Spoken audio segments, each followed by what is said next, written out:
કે તમે એક કપમાં ચાય લઈને ઊભા હો અને કદાચ કોઈનો ધક્કો વાગ્યો તો તમારા કપમાંથી શું નીકળશે, ચાય કે કોફી? કોફી કેમ નહીં નીકળે?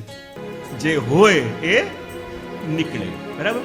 તો એવી રીતે જ્યારે આ લાઈફ પણ તમને ધક્કો મારે છે, અમુક સર્કમટેન્સીસ પણ તમને ધક્કો મારે છે, ત્યારે તમારા અંદરથી આનંદ, પ્રેમ, ઉત્સાહ નીકળે છે કે સ્ટ્રેસ, ચિંતા અને ઉદ્વેગ નીકળે છે?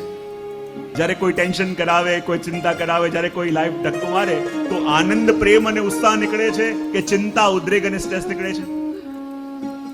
સાચે સાચું કહેજો. શાના માટે? જે અંદર હોય એ નીકળે, જે અંદર છે એ જ બહાર નીકળે.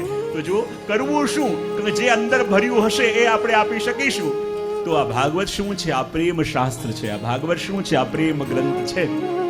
અને 7 દિવસ જ્યારે ભાગવતજીના સાનિધ્યમાં આપણે બેસીશું, ભાગવતજીનું પાન કરીશું, તો નિશ્ચિત ભરજો આ 7 દિવસમાં કૃષ્ણ પ્રેમથી એટલા ભરાઈ જઈશું કે જ્યારે પણ કોઈ ધક્કો મારે તો આપણા અંદરથી સમાજ માટે પ્રેમ અને ઉત્સાહ જ નીકળશે.